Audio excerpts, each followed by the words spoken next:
Why did it take their deals expiring to force Yzerman's hand to do any kind of upgrade on the blue line? And are we just going to have to ride it out this year, miss the playoffs, watch these guys become UFAs, and then see the club try to do something?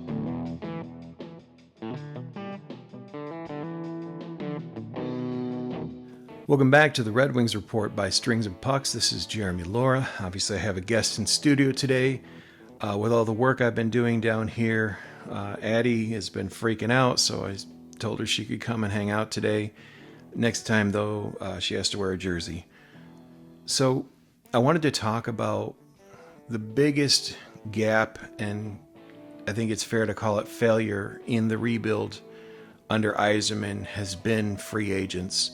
The last video I talked about them not getting a wing for Dylan Larkin, and this is your captain. This is the guy who's given you 4 straight 30-goal seasons. He's your number 1 center right now, and you don't have a solidified left wing for him.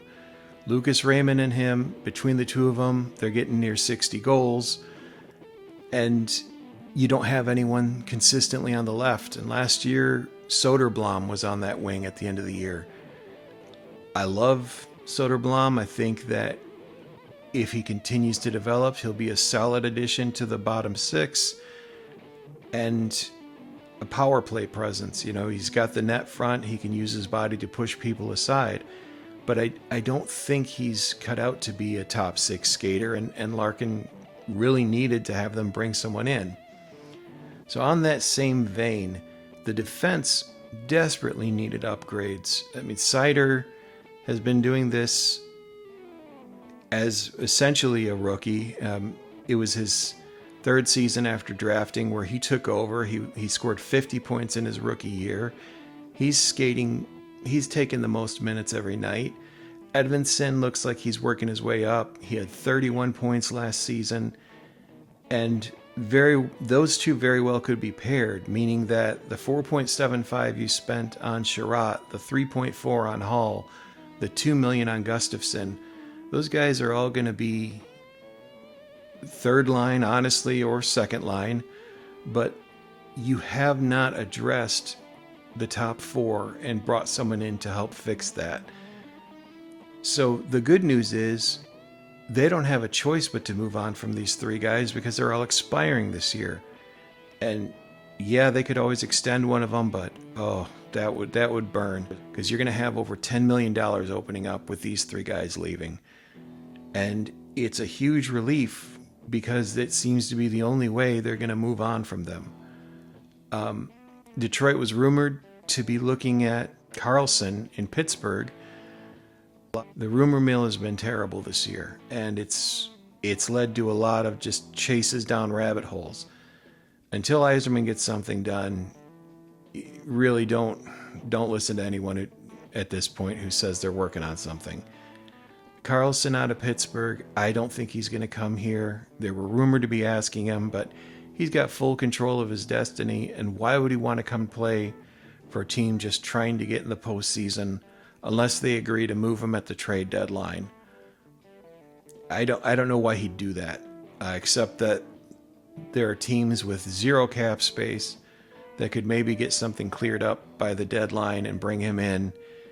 That may be something he'd be amenable to, and it would help Detroit out in the meantime. But at this point, just cross Carlson off the list.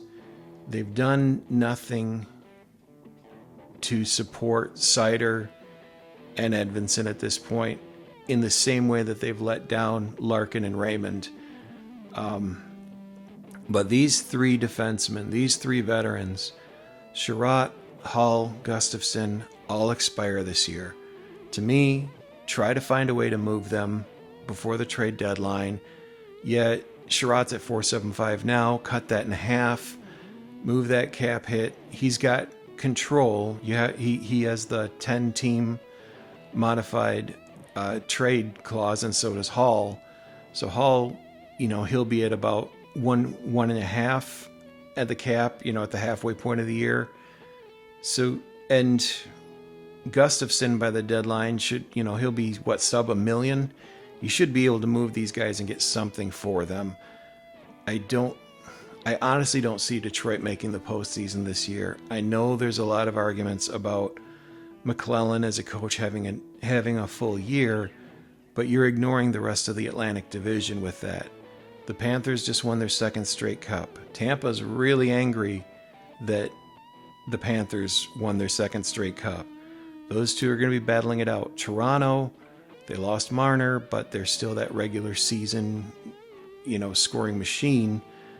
And I don't see why any of those three teams would have a problem getting to the postseason, which leaves you in a wild card race with Montreal and Ottawa. Let's say the Bruins are in a full rebuild mode. Ottawa and Montreal have kind of put Detroit to shame in their rebuild efforts. So with all that said, Detroit is looking up at 5 teams that should kind of roll over them in this division right now. Hopefully I'm wrong and they make it in, but at this point, I don't see Detroit getting in. Get rid of these 3 defensemen that have disappointed you. Get someone in, get a prospect, get a pick, get something done. Use whatever value they have to a team that expects to make a deep run and can use them on their roster. Get something back for them. Because right now, in the Yzer plan, free agents have been such a massive disappointment. They have not reinforced this team. They have not given the young players time to develop. The drafting, especially the first round, I'd say is arguably quite a bit better than it was under Holland. Larkin, Rasmussen, and Berggren are all that's left. 2 first-rounders and a second-rounder. And Rasmussen, he's working his way down to where he could be a fourth line center, penalty kill guy. He'd probably get third line again this year. But the drafting's been better, but the time isn't there. You've got a need for 19-year-olds and 20-year-olds to step up and take a spot with what Casper did last year. Before Casper, if you remember, there was no second-line center or second top 6 center. There's a lot of people that argue Larkin's not a true top center. I think he is, but regardless, he only had 1 top 6 centerman. Now we have 2 because Casper broke out. So we've had this glut of bottom 6 forwards and a glut of bottom pairing defenders. And that has to get fixed. Someone's going to have to break out again this year on defense to support Seider and Edvinsson. Holl, I thought, should have been a buyout candidate, but whatever. He's not at this point.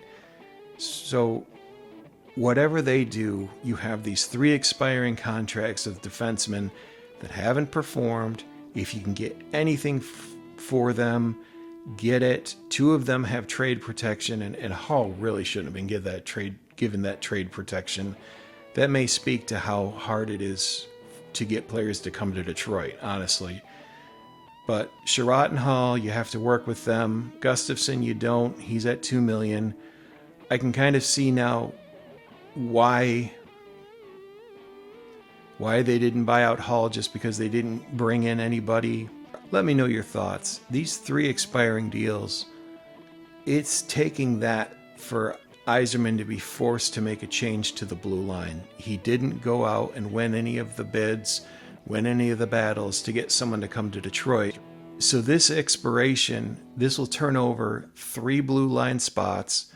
This will open up over $10 million in cap space. They need to use that wisely. They need to get someone. Would you try to move these 3 guys immediately, wait till the trade deadline?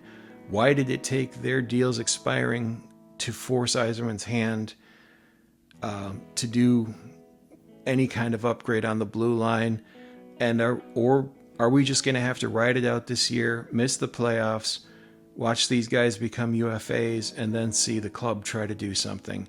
Let me know what you think they'll do. Let me know what you think they should do. And honestly, this is some of the best news coming after this year. These 3 defensemen that have underperformed are finally going to have to move on and force the club to do something different.